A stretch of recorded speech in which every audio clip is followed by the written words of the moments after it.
What do you think is more powerful? A massive earthquake, something that literally shifts the ground under our feet, or the society we build on top of it?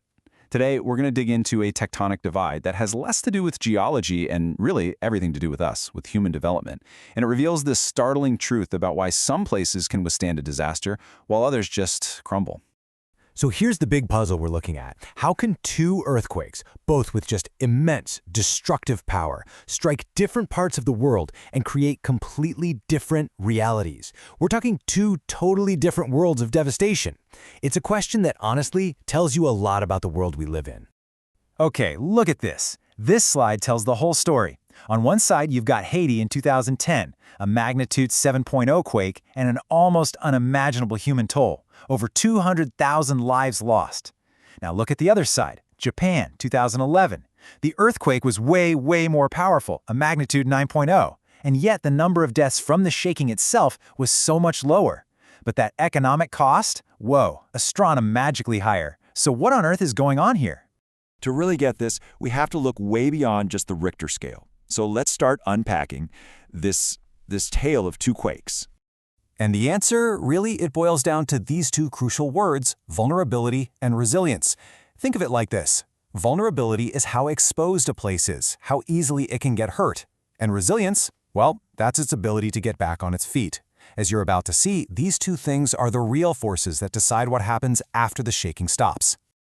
So let's start with the human cost. This is where a country's vulnerability becomes just tragically, painfully clear.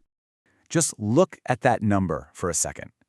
Over 200,000 people. This is not just some statistic, right?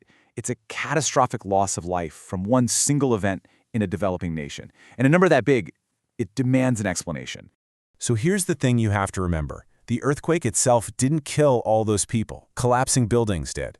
And in places that are highly vulnerable, you get this deadly mix of factors. You have buildings that just weren't built to code, tons of people packed into unsafe areas, and then when disaster does strike, the emergency services or warning systems that could help, they're just not there. And the tragedy, it doesn't just end when the shaking stops, not even close.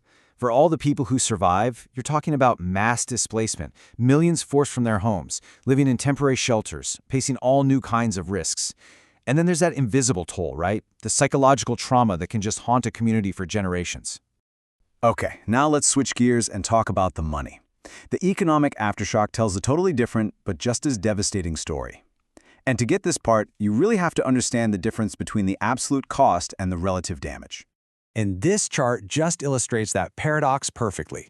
See, developed nations, they just have more expensive stuff, right? Skyscrapers, highways, high-tech infrastructure. So when a quake hits, the absolute dollar cost is massive. Think of Japan's $200 billion bill. But for a developing nation, even a much smaller dollar amount can be a catastrophic blow to their entire economy. It's a much higher relative impact that they simply can't afford. I mean, think about it.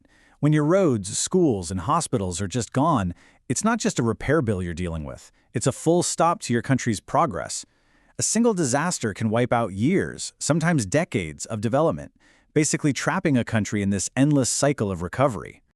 Okay, so let's bring this all together. At the end of the day, what a disaster really looks like isn't decided by the Earth. It's decided by this balance, this tug-of-war between a nation's vulnerability and its resilience. This table sums it up perfectly. It's a tale of two worlds. On one side, developed nations. They're prepared, so they suffer way less loss of life. They have strong economies, insurance, so even with those huge absolute costs, they can bounce back. But then you look at the other side, the developing nations. They face these horrific death tolls, long-term hardship, and the economic cost, even if it looks smaller on paper, is a crippling blow they might never, ever fully recover from. And of course, we can't forget the environment. The initial earthquake is often just the opening act. It can trigger deadly tsunamis, like we saw in Japan, or massive landslides that can bury whole towns. These secondary disasters just pile on another brutal layer of devastation, making recovery even harder.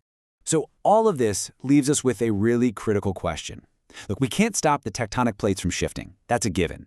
But we can change the human factors. The real challenge, then, isn't just predicting the next big one. It's figuring out how we close this global resilience gap. How do we make sure that where you live doesn't determine whether you live?